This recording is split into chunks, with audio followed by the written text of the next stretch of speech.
no Evangelho de Jesus Cristo, segundo escreveu Mateus, capítulo 13, versículos 24 e 25.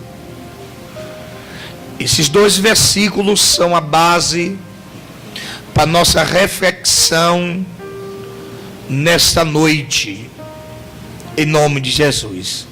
Se você não encontrou, dá uma olhada aqui. Versículo 24. Propõe-lhes outra parábola, dizendo: o reino dos céus é semelhante ao homem que semeou boa semente no seu campo. Preste atenção, versículo 25. Mas, enquanto os homens dormiam, o que é que os homens estavam fazendo? Não ouviu o que é que os homens estavam fazendo? Enquanto os homens estavam dormindo, preste atenção, veio o inimigo. Quem foi que veio? O inimigo dele semeou joio no meio do trigo e retirou-se. O que foi que o inimigo fez? Semeou e retirou-se.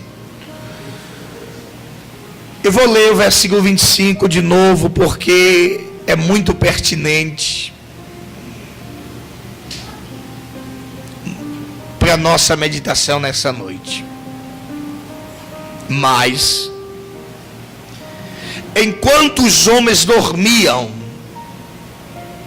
veio o inimigo dele, semeou joio no meio do trigo e retirou-se. Quando nós observamos a caminhada e a trajetória do nosso Mestre Jesus, nós percebemos que o mesmo ele tinha paciência de trazer muitos ensinamentos ao seu povo. Até antes mesmo de Jesus fazer milagre, de Jesus curar cego, fazer pessoas levantarem que não tinha condições de andar, Jesus ele leva o povo a um monte, conhecido como Monte das Oliveiras. E nesse monte, Jesus coloca todos os sentados. E a partir do momento que esse povo, uma multidão está reunido, Jesus começa a ensinar.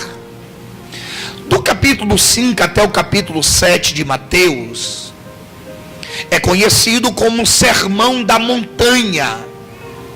Depois que Jesus fala concernente a conduta cristã, o jeito de se comportar, o que era verdadeiramente o reino do céu, ou de alguma pessoa seguir a ele, ele trouxe ao entendimento o que era verdadeiramente o reino, o propósito central, porque algumas pessoas o seguiriam.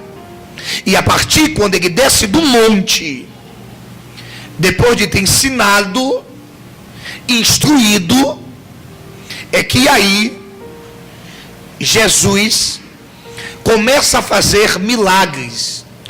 É tanto que Lucas enfatiza isso no capítulo 5, que a multidão se apertava para ouvir a palavra do Senhor. E nesse momento Pedro vem de uma pesca frustrante, ao ponto de a Bíblia dizer para nós que ele não conseguiu pescar nada.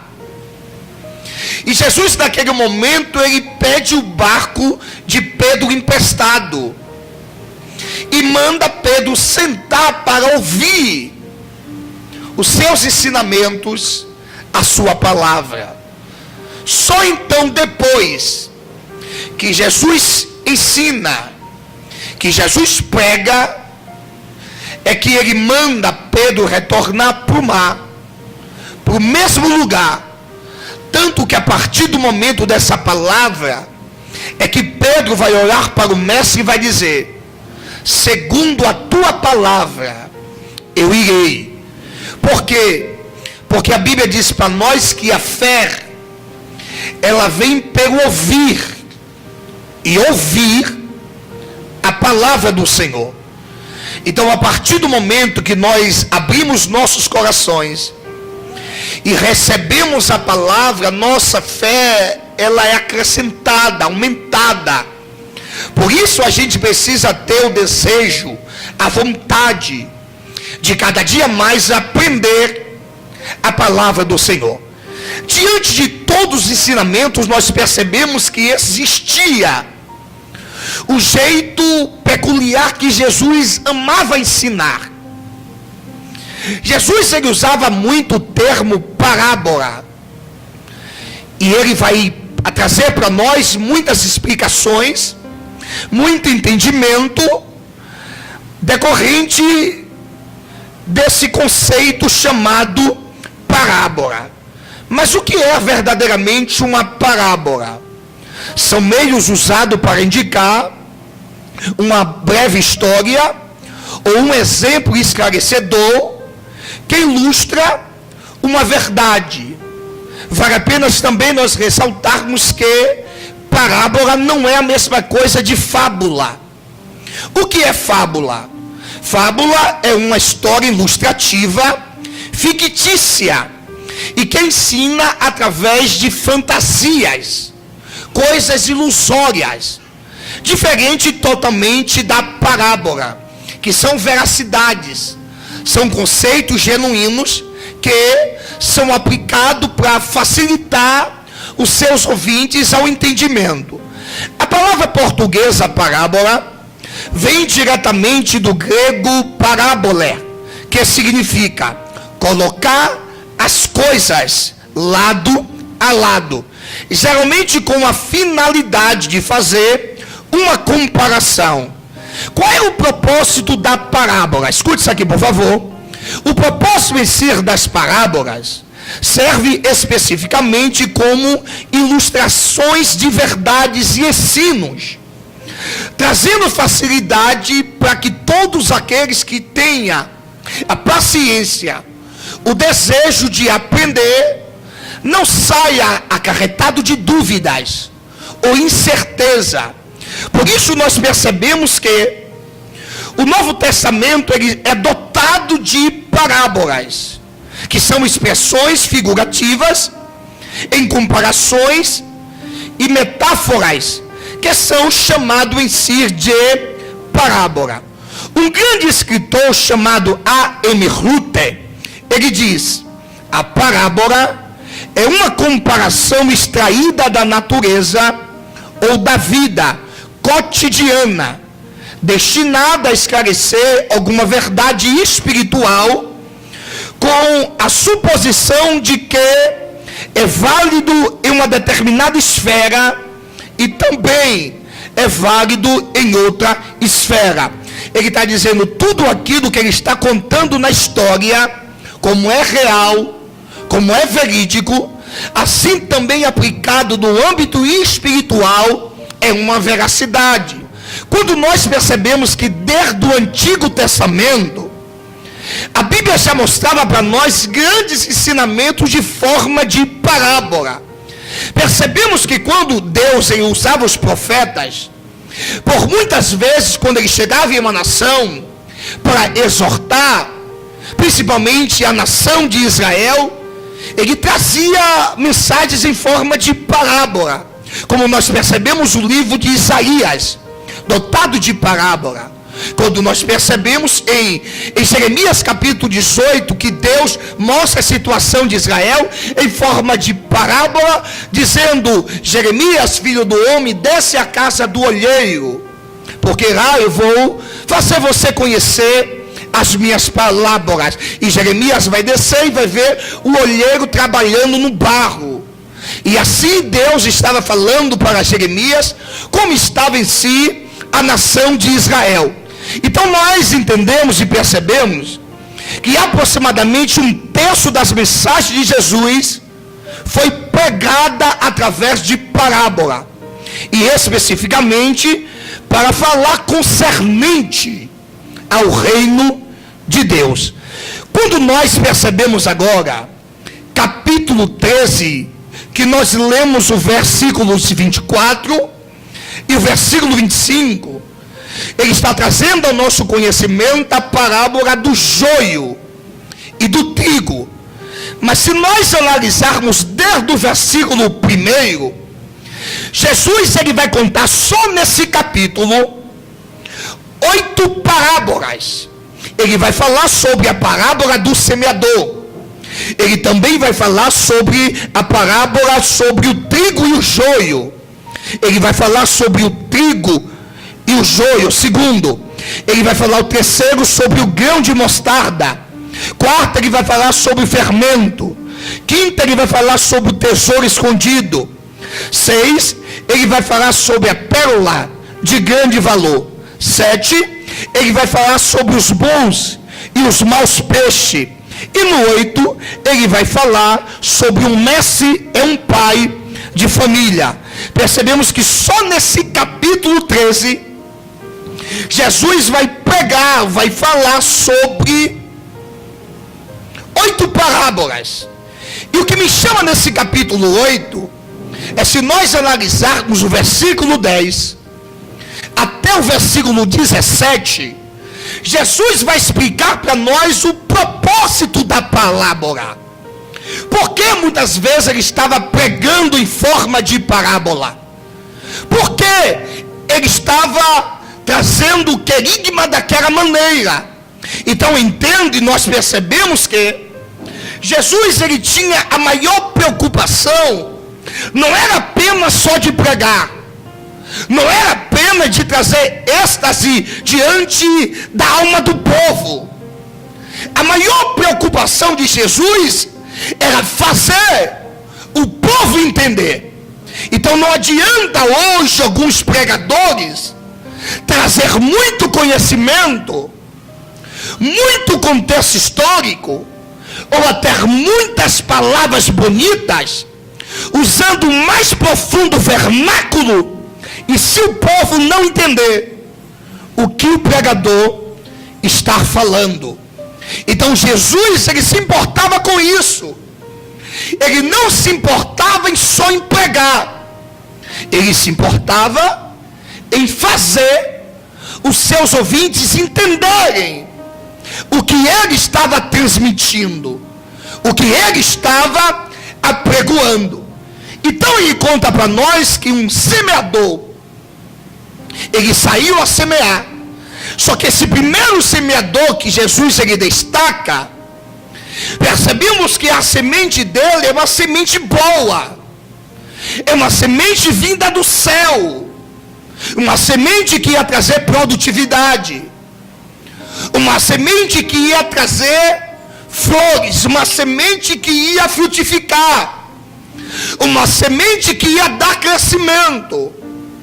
Então Jesus aqui, ele está mostrando para nós qual tipo de semente que tem que cair na nossa alma. A semente que tem que cair na nossa vida é uma semente vinda do céu. Por isso, nada pode se comparar às escrituras sagradas, à palavra do Senhor. Porque nós entendemos que essa palavra que ora nós estamos pregando, não é uma palavra do conceito humano, não é uma palavra que os homens quiseram escrever, mas é uma palavra vinda do coração de Deus para a nossa vida. Por isso, é essa palavra que nos modela, é essa palavra que nos reajusta, é essa palavra que nos conserta, é essa palavra que nos confronta dia após dia. Por isso muitas pessoas não gostam da Bíblia, porque a Bíblia ela não esconde erros, e tampouco ela esconde pecado, mas a Bíblia ela revela quem nós somos. A Bíblia arranca a máscara, tira a mentira, joga o engano por lado de fora. A Bíblia não deixa nada daquilo que desagrada a Deus na nossa vida. Quantas vezes você fez uma coisa errada e quando chegou na igreja, o pastor ou o pregador estava ministrando diretamente aquilo que você fez e desagradou ao Senhor? A gente precisa aceitá-la ela do jeito que ela é, porque se verdadeiramente nós queremos ser alguém que agrada o coração de Deus, a gente precisa amar a palavra do Senhor. Por isso o autor desconhecido aos Hebreus, ele diz, capítulo 4, versículo 12, que a palavra de Deus, ela é viva e eficaz. A palavra de Deus, ela é viva, ela não está morta, ela não está dormindo, ela não está cochilando, ela está viva. Ela é viva e eficaz, e ela é mais penetrante do que alguma espada de dois gumes, que penetra na divisão da alma e espírito, juntas e medulas, e apta para discernir a intenção do seu coração. Quando você vem com uma intenção, com um desejo no seu coração, a palavra, ela revela o que está intrínseco no seu coração. Quantas vezes você passou o dia todo conversando com Deus, pedindo uma resposta, pedindo uma direção? Quantas vezes você no meio do caminho trouxe alguma intenção, e quando você sentou, quando você levantou, adorou, e no momento da palavra, a palavra revelou aquilo que estava em seu coração. Só que Jesus, ele está trazendo uma abordagem aqui, dobre a sua atenção agora, de preocupação. E Jesus, ele está alertando a sua igreja. Jesus quer que a sua igreja fique esperta, atenta. Por quê? Porque se a igreja não estiver atenta, não estiver esperta, não estiver vigiando, vai ocorrer o que ocorreu diante dessa parábola. E o que a parte B do versículo conta para nós? Verso 25 conta para nós que o filho do maligno, ele também saiu a semear. Olha para cá. Assim como existe semente boa, assim também existe sementes más. Assim como a semente boa frutifica, cresce, prospera, assim a intenção maligna da semente má é amarrar, apodrecer, fazer com que essa árvore não frutifique, não prospere, para que o ambiente venha a ser todo distorcido. Então ele sai também para semear. Então a primeira coisa que você tem que entender aqui é discernir quais são as sementes. Se a semente que caiu na tua terra é uma semente vinda de Deus ou vinda do maligno. Porque o maligno, escute isso aqui por favor, o maligno também semeia. O maligno, nunca esqueça disso, o maligno também semeia. Ele sai para semear, só que a semente dele é destrutiva, a semente dele é perversa, a semente dele traz dores, traz tormenta, a semente dele traz perturbação. Só que Jesus, ele é tão bom com a gente, cuidadoso, que Jesus vai mostrar para nós em que área eles estavam fazendo para que o maligno semeasse e eles não percebessem que foi o maligno que semeou.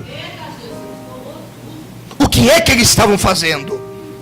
Eles estavam dormindo. E por causa que ele estava dormindo, o semeador maligno aproveitou o ensejo e lançou a semente. Só que eu estava percebendo na Bíblia Sagrada que o sono espiritual, ele traz prejuízo para nós quando nós dormimos, quando nós cochilamos. Por exemplo, primeiro livro de Samuel, capítulo 26, versículo 12. A Bíblia conta para nós que Saul estava dormindo. E por Saul estava dormindo, Davi aproveitou. Pegou a lança e a bilha de água. E quando Saul despertou do sono, procurou a sua arma e não encontrou. Procurou água e não encontrou. Por quê? Porque dormiu e Davi pegou. Tem muitas pessoas perdendo a arma por causa do sono. Aí quando se levanta para fazer aquilo que Deus manda, não tem mais lança. Por que não tem mais lança? Porque o inimigo roubou. Tem sede, mas procura água e não encontra. Por quê? Porque o inimigo tirou. Foi o que aconteceu com Saul. Lembre-se de outra parábola que Jesus conta para nós. Em Mateus capítulo 25. Sobre 5 virgens prudentes e sobre 5 virgens insensatas. Todas 10 eram virgens. Todas 10 tinham o mesmo padrão, as mesmas vestimentas. Todas 10 tinham azeite. E o que me chama a atenção, que a diferença entre ser prudente e insensata é que as prudentes, elas tinham azeite de reserva, porque se acabar colocava de novo. Mas as insensatas não. As insensatas só tinham azeite naquele momento, mas se porventura faltasse, ela não tinha. Sabe qual é a questão? É que a gente só se preocupa no agora e não se preocupa com o amanhã. Tem pessoas que pegam R$1.000 hoje e daqui a algumas horas não tem nada. Então ele está dizendo prudência. Pessoas recebem o salário hoje, depois de um dia não tem mais nada, porque não tem prudência. Sai comprando roupa, sai comprando tudo, fazendo cabelo e não se preocupa com amanhã. Só que o texto vai mostrar para nós que tanto essas prudentes como as insensatas, elas dormiram, cochilaram. Todas 10 dormiram. A fraqueza que estava em uma estava na outra. Significa, não existe ninguém melhor do que ninguém, porque qualquer momento você pode ser prudente, mas você também pode cochilar. Ela tinha azeite de reserva, todavia elas dormiram. Só que o texto mostra para nós que um jovem, percebendo que elas cochilaram, que ela estava dormindo, gritou: lá vem o noivo. Como é o nome desse jovem? A Bíblia não fala. Sabe por que a Bíblia não fala? Porque a Bíblia está nos dando uma lição. O que você faz em oculto é mais importante do que o seu nome quando é destacado. Tem pessoas que gostam de fazer para o seu nome aparecer. Tem pessoas que gostam de ajudar para que teu nome venha a ser destacado. Jeová está dizendo: ei, Eu sei o que você faz, eu sei o que você planta, eu sei o que você carrega, eu sei o que você cava, eu sei o que você faz. Não se preocupe, não espere nada daqui de baixo, porque daqui de baixo você vai se frustrar, você não vai receber, vai esperar e não vai chegar. Mas quando você faz com um coração voluntário, dizendo: Senhor, a recompensa não vem daqui, a recompensa vem de lá. Quando menos você espera, Deus intervém, Deus age, Deus opera, Deus manifesta, Deus supre, Deus recompensa e Deus faz coisa maravilhosa da sua vida. Alguém tem que gritar para essa geração despertar. Ei, Deus está levantando você para você gritar dentro da tua casa. Desperta, mãe! Desperta, pai! Jesus está voltando! Pai e mãe precisa despertar os seus filhos do sono. Ei, aonde você está plantado tem propósito de Deus. Aonde você está morando é propósito de Deus. Aonde você estuda é propósito de Deus. Aonde você trabalha é propósito de Deus. Para quê, pastor? Para você dizer para o seu vizinho, para você dizer para o amigo do seu trabalho, para você dizer para o colega do seu colégio: Jesus está voltando. Porque eu acredito nessa geração, se depender da gente, Dias Dávila vai despertar, o Brasil vai despertar do sono espiritual, para que eles entendam, escute e entenda: Jesus está voltando. Só que Jesus, uma certa feita, ele adentra no jardim Getsêmani. E a Bíblia mostra para nós que com Jesus entra 11 dos seus discípulos. Porque o que ardia trair, já não estava mais sobre ele. E a Bíblia mostra para nós que ele coloca os outros em um lugar, 8, e leva os 3 denominados íntimos dele, a saber, João, Pedro e Tiago. Aquilo que Jesus não falou para a multidão, aquilo que Jesus não falou para os 8, Jesus falou para aqueles 3.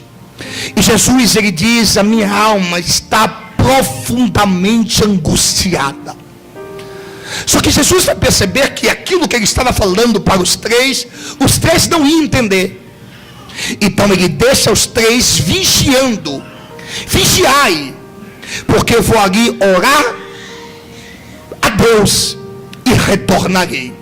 Jesus está dizendo: tem coisas que você pode falar para a multidão, mas tem coisa que você tem que falar só com seus amigos íntimos. Entretanto, tem coisas que você não pode falar para a multidão. Você também não pode falar para os seus amigos íntimos, porque eles não vão entender. Tem coisas que você só deve contar para um, porque ele vai entender você, ele vai compreender você. Muitas vezes você desabafa com alguém, parece que a pessoa não está te dando atenção. É porque você está contando os seus problemas para a pessoa errada, que não vai te ajudar, que não vai te aconselhar. Por isso Jesus disse: quando você orar, entra em teu quarto sozinho, particular. Tem coisas da nossa vida que só Deus tem que saber. Porque tem coisas da nossa vida que só Deus tem o poder e a autoridade de nos ajudar. Ele agora deixa os 3, vai para o Pai, confessa, fala, só que a Bíblia diz para nós que quando ele retorna, ele encontra os 3 dormindo. Jesus exorta os 3 dizendo: vós não consegue vigiar, não consegue orar. nem por uma hora. Nem uma hora você consegue orar, nem uma hora você consegue vigiar. Jesus estava dizendo: ai, se você não vigiar, você vai cair no sono. E se você cair no sono, o inimigo vai semear na sua vida. Porque quando você ora é uma batalha espiritual. Porque quando você já se depara, já é no outro dia de manhã e você ainda está de joelho. Porque toda vez que você ora 2, 3 minutos, o sono já tenta te pegar. Porque a intenção do maligno é que você não fale com Deus e não escute Deus falar com você. Aí por isso ele coloca sono. Aí tem pessoas que não podem orar na cama, porque vai dormir. Tem pessoas às madrugadas que não podem orar de joelho, porque vai cochilar. Tem pessoas que têm que orar só de pé. Eu conheci uma jovem amiga minha, que ela estava fazendo concurso público, e ela rejeitava todas propostas para sair. E uma vez eu fiquei tão perplexo, admirado, porque ela está renunciando tanta coisa. E eu me aproximei dela para tentar entender. Ela disse: é porque eu tenho foco, é porque eu tenho um propósito. Eu quero chegar em algum lugar, e para eu chegar em algum lugar, eu preciso renunciar. E ela me disse: eu quando vou estudar as madrugadas, eu coloco uma bacia de água gelada, ainda gelo, e coloco os meus pés para estudar. Sabe para quê? Para que eu não venha dormir. Porque se eu dormir, eu não aprendo. Se eu dormir, eu não vou chegar no meu foco. Se eu dormir, vou me tornar um preguiçoso. Se eu dormir, não vou ver quando o maligno está semeando na minha vida. Se eu dormir, eu vou fraquejar. Se eu dormir, não vou aprender. Se eu dormir, não vou ter conhecimento. A mesma coisa no âmbito espiritual. Se a igreja dorme, o inimigo semeia. Se o inimigo semeia, tem contenda, tem confusão, tem desunião, tem pecado oculto. Por isso a gente tem que despertar. Despertar como, pastor? Despertar em oração, lutar contra o sono, vivenciar as maravilhas de Deus. Não tem como eu pagar o nível espiritual elevado se eu não renunciar, não me esforçar em ter intimidade e relacionamento com Deus. Por isso a gente precisa despertar. Paulo, ele vai trazer essa abordagem para a igreja, para a região de Efésio, capítulo 5, verso 14. Ele desperta aquela igreja, porque aquela igreja estava no profundo sono. E ele diz: desperta, ó tu que dorme, levanta-te entre os mortos, porque Cristo quer te iluminar. Jesus, melhor dizendo, Paulo, está falando sobre duas classes de pessoas que estavam intrínseco na igreja de Efésio: aqueles que estavam dormindo e aqueles que estavam mortos. Mortos não falam. Salmista diz: mortos não adoram a Deus. Os mortos não se comunicam. E dormindo, não vai entender nunca aquilo que Deus tem para a vida deles. Por isso, dentro da igreja atual, infelizmente, tem essas duas classes de pessoas. Tem pessoas mortas, que não sentem nada, que não conseguem adorar a Deus, que não sente a essência da sua presença, porque está morto espiritualmente. Já tem outros que estão intrínsecos dentro da igreja, mas estão dormindo, não percebe nada, não ora, não jejua, não glorifica, não exalta, Porque está dormindo. Aí tudo aquilo que é no âmbito espiritual incomoda. Ele sente mal. Por quê?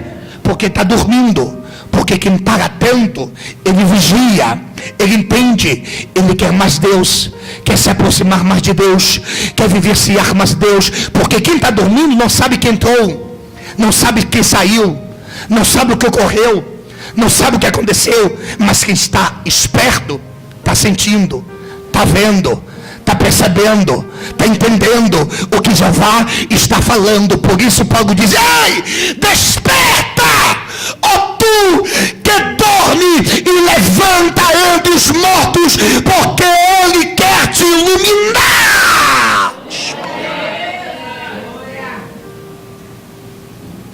Gênesis capítulo 28, versículo 16, conta para nós que Jacó, ele teve um profundo sono, e quando ele acordou, ele disse: Deus estava nesse lugar e eu não sabia. Por que Jacó não sabia que Deus estava naquele lugar? Porque ele estava dormindo. Porque tem pessoas que não sentem Deus. Porque tem pessoas que não é batizado com o Espírito Santo. Porque tem pessoas que não ouvem a voz de Deus. Porque tem pessoas que não têm prazer de estar na casa de Deus, porque infelizmente estão dormindo. Deus fala, Ele não escuta. Deus mostra, Ele não vê, porque Ele está dormindo. O fato de você estar dentro da igreja não significa que você está acordado. Porque você está aqui, mas sua mente está pensando no cachorro quente que deixou em casa. A sua mente está aqui, mas você está preocupado que deixou a casa desorganizada e por onde vai começar a organizar. Está aqui, mas está preocupada no trabalho de amanhã. Está aqui preocupado, está aqui, mas está preocupado depois o que vai fazer daqui. Aí Jesus, Mateus capítulo 6, versículo 34, ele diz: não andais ansiosos pelo dia de amanhã, basta cada dia o seu próprio mal. Jesus está dizendo: ei, não fique ansioso o que vai fazer depois. Se preocupe, desperte, acorde por aquilo que está falando, fazendo agora. Agora é o momento de ouvir. Agora é o momento de guardar. Agora é o momento de receber. Agora é o momento de entender o que Deus está falando, o que Deus está direcionando, o que Deus está exortando, o que Deus requer da nossa vida. A gente precisa ficar atento, esperto. Tem pessoas que vêm para o culto, depois de 1 hora, não sabe qual foi a palavra, não sabe qual foi o livro que leu, não sabe o que foi os versículos que leram, e não sabe o tema da mensagem. Imagine amanhã.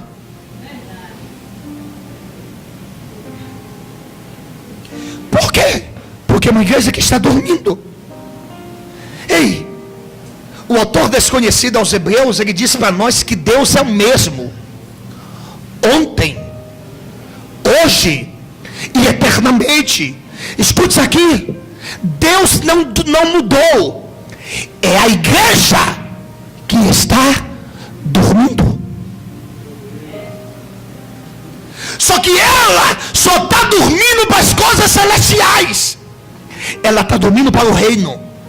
Ela está dormindo para o arrebatamento. Ela está dormindo para as coisas concernentes para Deus.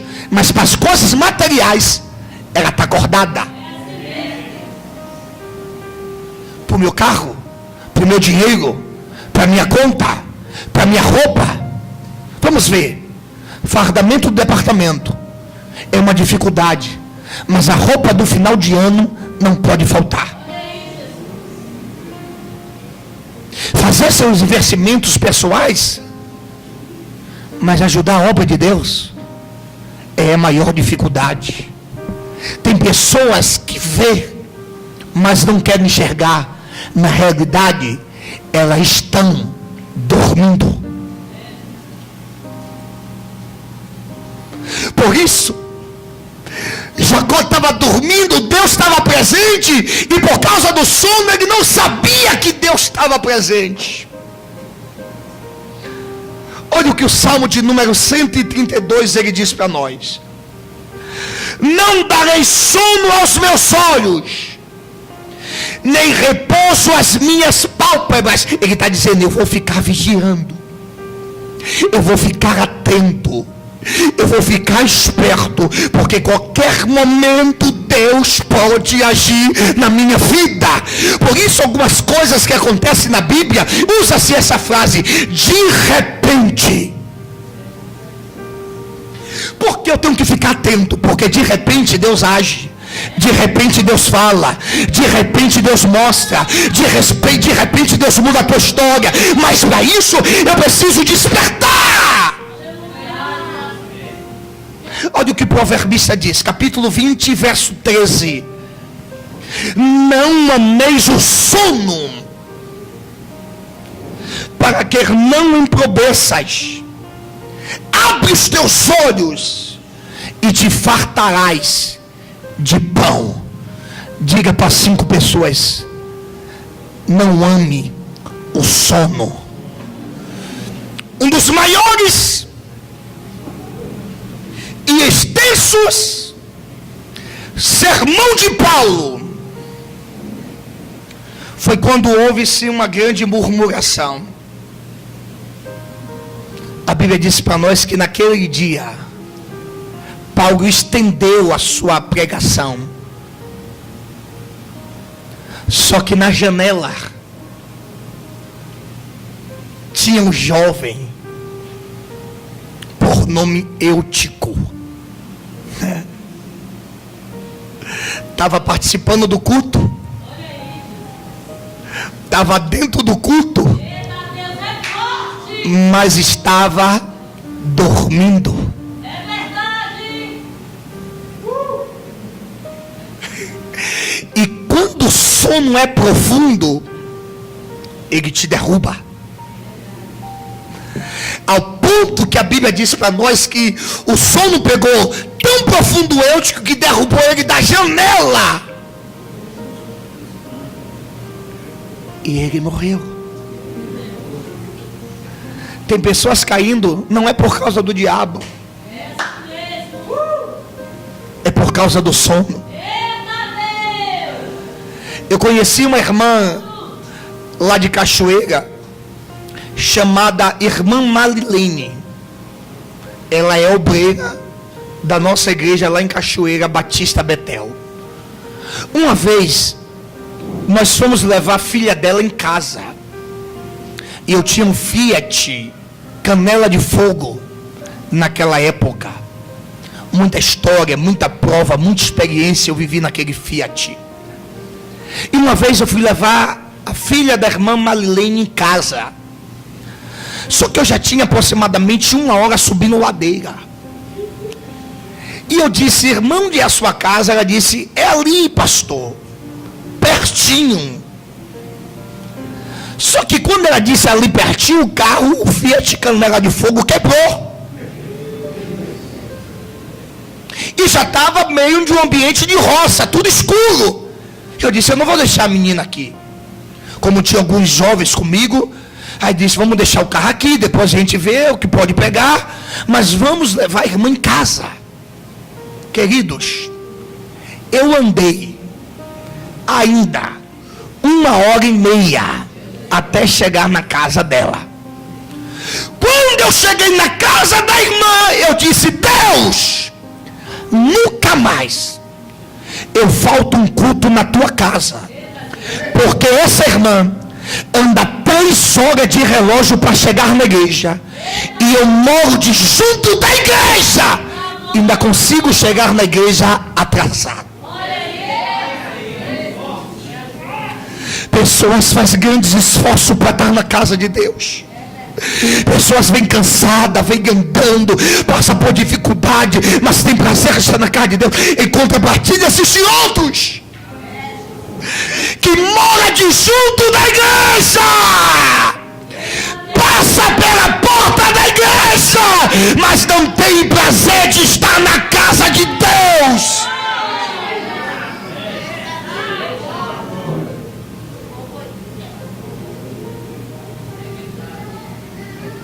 É o que é isso? Sono espiritual.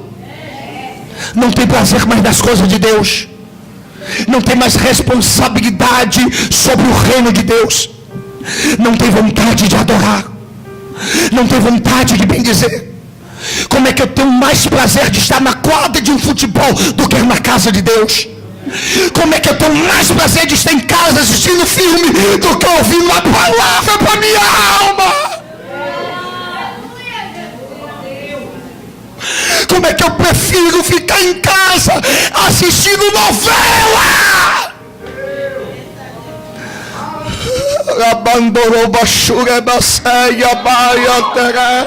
do que estar na casa de Deus adorando a Deus?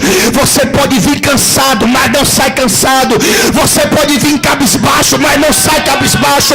Você pode vir desanimado, mas não vai sair desanimado.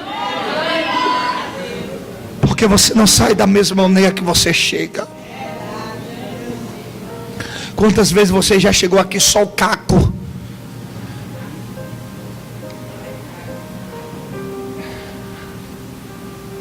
E saiu todo revigorado, todo renovado. Romanos capítulo 13, versículo 11. E isso fazei,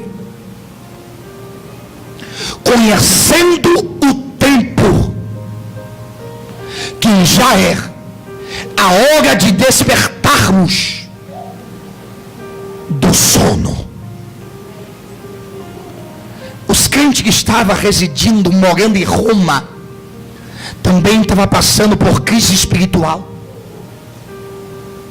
Deus estava agindo, Deus estava querendo operar, Deus estava querendo se revelar, mas os irmãos estavam dormindo.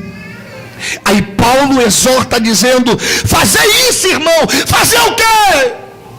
Conheça o tempo. Conheça que está na crise espiritual. Conheça que estamos vivenciando uma apostasia espiritual. Que nem todos querem estar na igreja, que nem todos oram mais, que nem todos têm mais prazer de adorar a Deus.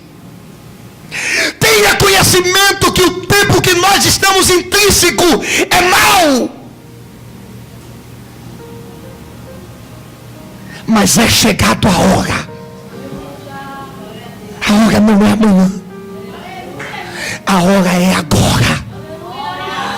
É a hora de você despertar, é a hora de eu despertar, é a hora de eu entender aquilo que Deus tem para a nossa vida. Porque se a gente dormir demais, o sol passa por cima da cabeça. Se dormirmos demais, a gente vai experimentarmos a semeadura do inimigo da nossa vida. Porque muitos casamentos estão em crise porque dormiram e o inimigo semeou. Porque muitos jovens não oram mais porque dormiram e o inimigo semeou. Porque muitos querem abandonar a obra de Deus porque dormiram e o inimigo semeou. Muito cuidado aonde você está, ou com quem você anda, ou com o grupo de pessoas que você está ao seu derredor. Porque apenas um cochilo, o maligno pode usar alguém e implantar uma semeadura devastadora na sua vida. Por isso Paulo exorta a igreja de Corinto: as más companhias, ela corrompe os bons costumes. O perigo de a gente dormir demais é a gente experimentar aquilo que a gente não queria experimentar. Por causa da falta de vigilância, algumas pessoas estão pagando um preço terrível. Deixa eu te fazer uma pergunta. Você não se arrepende não quando você fica em casa e não vem para o culto? Aí você fala, estou tão cansada hoje, estou pó, não aguento, vou dormir, toma banho, dorme 7 horas, 8 horas está acordado, o sono vai embora. Aí vem aquela ira, me arrependi porque eu não fui para a igreja.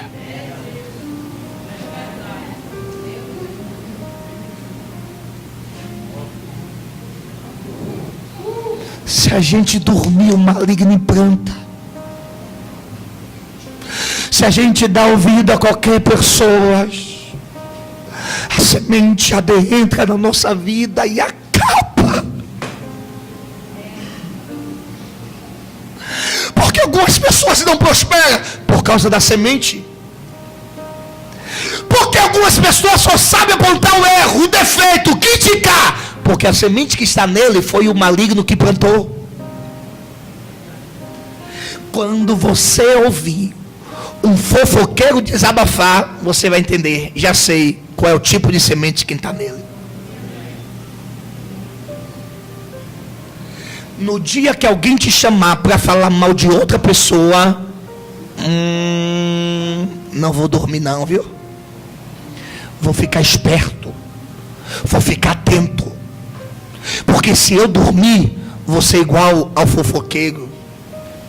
E fofoqueiro não é o que fala, é o que escuta.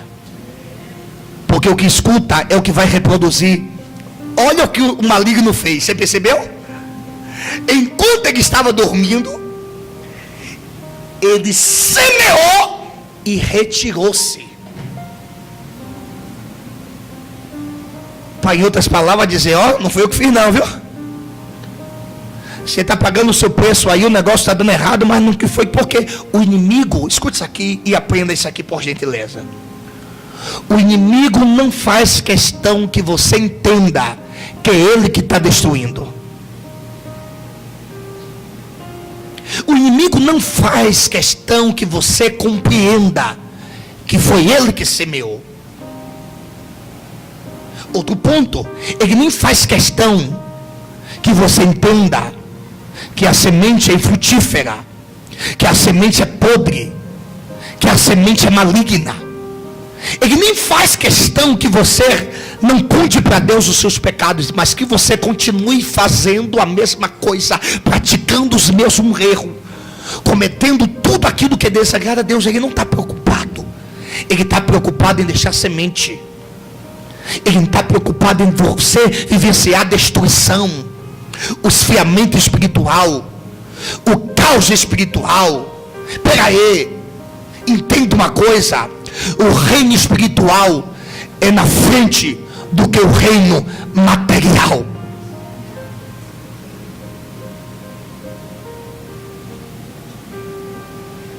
Preciso ir no médico? Preciso. Mas nem todas as enfermidades são físicas. Existem as enfermidades espirituais. Tem pessoas que só sentem dor de cabeça meio-dia. Tem pessoas que só sentem dor de cabeça às 6 horas da tarde ou 18 horas. Tem pessoas que toda meia-noite tem insônia, não dorme direito, é uma dor de cabeça. Tem pessoas que quando chega na igreja é uma sonolência.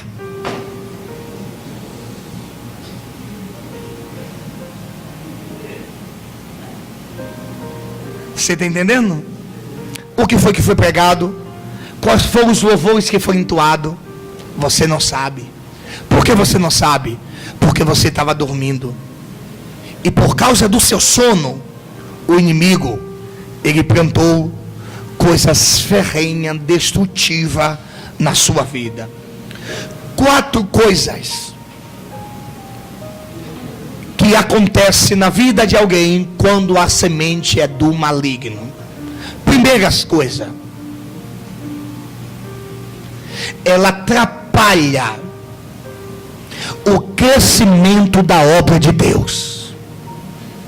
Por isso o maligno semeia. É para que a obra de Deus não tenha crescimento. Então, todas as vezes quando você vê a obra de Deus estagnada, parada, tem que ficar esperto, entendível nessa linha de raciocínio que nós estamos falando. Possa ser que o maligno venha ter semeado contenda, divisão, inimizade, separação. Ele não quer que a obra de Deus não cresça, por isso ele semeia. Segunda coisa, ela te afasta de tudo que é do reino de Deus.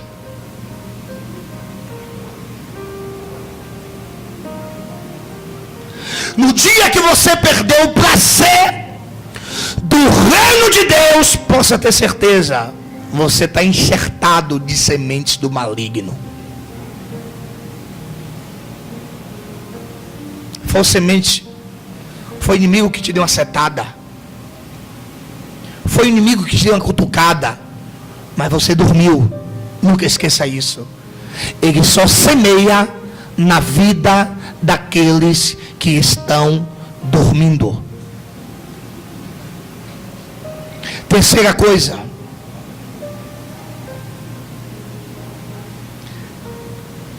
ele aprisiona a sua vida para que você não desfrute das bênçãos de Deus.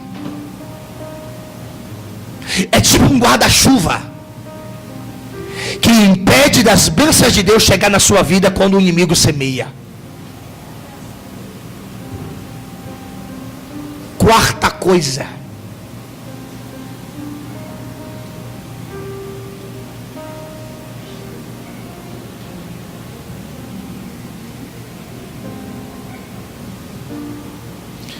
não gosta de fazer nada para Deus. Não gosta de ajudar, não gosta de trabalhar, não gosta de semear, não gosta de orar, não gosta de jejuar, não gosta de ler Bíblia. Para você encontrar amizade para te levar para um restaurante, para uma pizzaria, para a rua, você vai encontrar um bocado. Mas poucos vão dizer: a gente não vai comer comida física, a gente vai comer alimento espiritual. Hoje a gente não vai para a rua, hoje a gente vai ficar em casa orando. Hoje a gente não vai para a praça, hoje a gente vai jejuar. Essa é uma amizade que você precisa, que eu preciso. Eu profetizo na sua vida que Deus vai mudar o quadro das suas amizades. Que Deus vai colocar pessoas para vigiar por você. Se o inimigo ir para cima de você, quem Deus colocou do teu lado vai ajudar a ele não semear. Deus vai levantar pessoas que vai ajudar você a orar, que vai ajudar você a ter relacionamento com Deus, que vai ajudar você a vivenciar as maravilhas do Todo-Poderoso. Ei, não é tempo de dormir, é tempo de acordar. Não é tempo de cochilar, é tempo de estar com os olhos abertos, atento a todo tempo, a toda hora. Na igreja, vigia. Sair da igreja, vigia. Para casa, vigia. Para o trabalho, vigia. 24 horas tem que estar na vigilância. Porque o inimigo não avisa nem a hora, nem o dia que ele vai chegar no teu jardim para semear. Se existe alguma semente do maligno na tua vida, Jeová vai cortar hoje. Jeová vai tirar hoje. Se existe alguma semente que bloqueia você a orar, que bloqueia você a vivenciar, a aceitar o que Deus tem para a tua vida, Ele vai arrancar hoje.